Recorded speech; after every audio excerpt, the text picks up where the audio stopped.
नमस्कार दोस्तों, स्वागत है आप सबका आपके अपने चैनल स्टडी विद एचपी स्वामी पर, जहां पर आपको हर दिन हाई कोर्ट, एसएससी इत्यादि विभागों हेतु समय पर डिक्टेशन उपलब्ध करवाया जाता है। दोस्तों, आज का यह डिक्टेशन 80 शब्द प्रति मिनट स्टार्ट होगा 5 सेकंड बाद।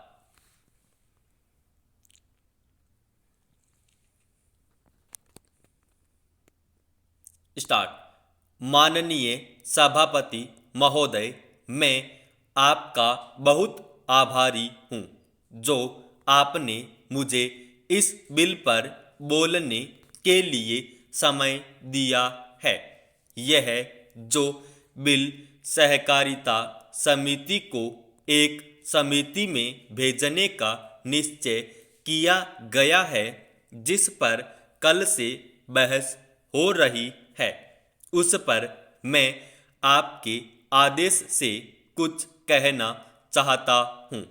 श्रीमान, इस बिल को देखा जाए तो यह समझ में आता है कि यह कोई नया बिल नहीं है, बल्कि जो सन 1912 का कानून है उसी की लाइन पर बनाया गया है और कोई नई बात नहीं रखी गई है।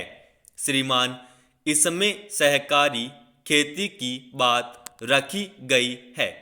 अगर यह कहा जाए कि यह कोई नई बात नहीं है तो गलत नहीं होगा।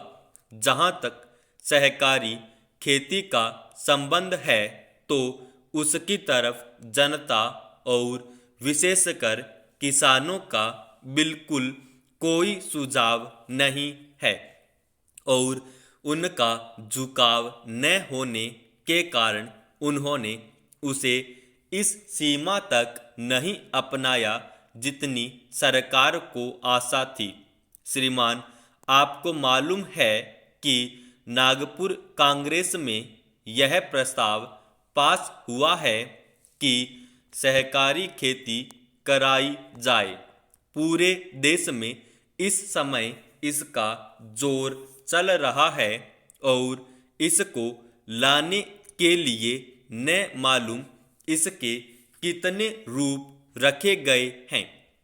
यह कहा गया है कि इसके अंदर कोई जोर नहीं है।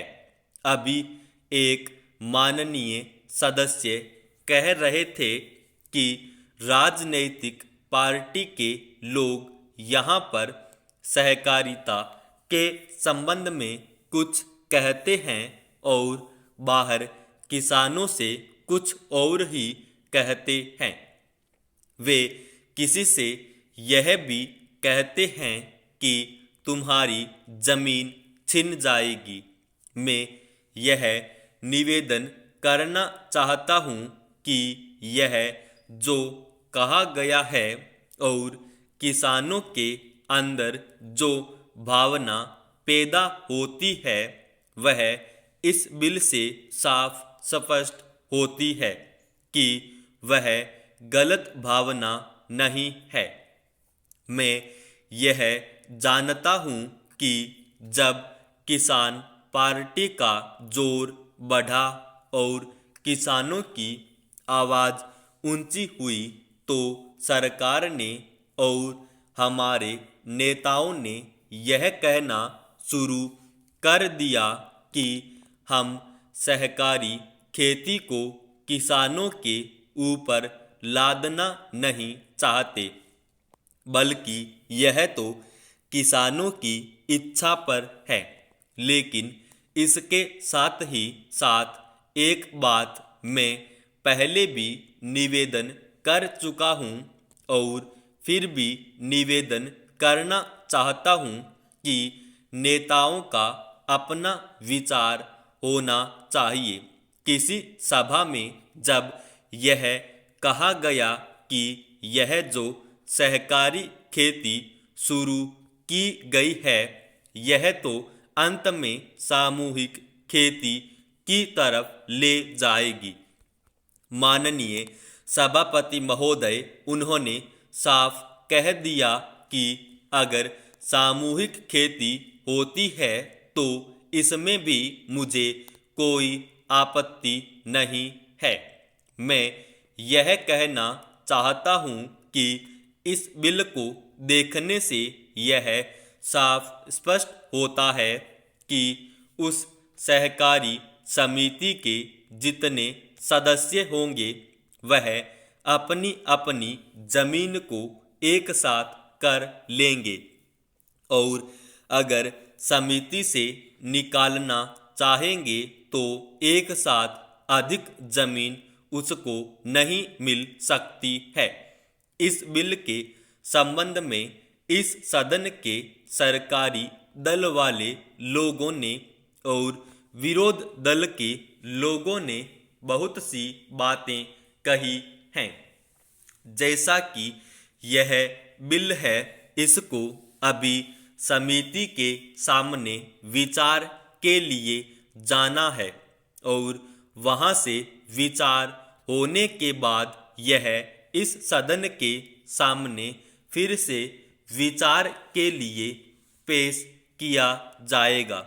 तब माननीय सदस्यों को पूरी तरह से यह अधिकार होगा कि जहां तक इसमें दी गई बातों का संबंध है उसमें परिवर्तन ला सकते हैं या उसको हटा सकते हैं। कल से जो बातें हो रही है वह सब नोट की गई हैं और मैंने बहुत सी बातों को सुना है। इस समिति में उन सब बातों पर विचार किया जाएगा। बहुत से माननीय सदस्यों ने इस तरह की बातें कही हैं, वह बहुत आवश्यक मालूम हुई हैं और जैसा कि मैंने कहा है उन पर विचार किया जाएगा। जहां तक सहकारिता का संबंध है, चाहे सरकारी दल वाले माननीय सदस्य हों चाहे विरोधी दल वाले माननीय सदस्य हों, सबकी यह मांग है कि जब हम जनता के राज में विश्वास करते हैं और अपने यहाँ जनता का राज स्थापित कर लिया गया है और जबकि देश में गरीबी है और उसका गलत लाभ भी उठाया जाता है, तब सहकारिता की बहुत आवश्यकता है।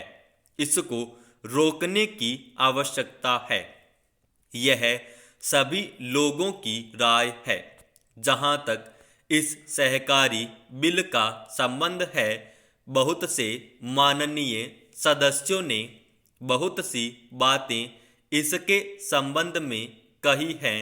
मैं सब बातों का विवरण में तो उत्तर नहीं दे सकता हूँ, लेकिन मैं थोड़े में विशेष बातों का उत्तर देने का प्रयत्न करूँगा।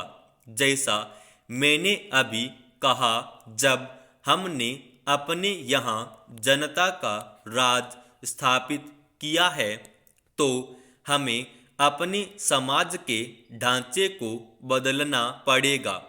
हमारे यहाँ गरीबी और अमीरी चली आती है। हमारे देश में एक गहरी खाई चली आती है और आज भी समाज में गलत लाभ उठाया जाता है। समाप्त।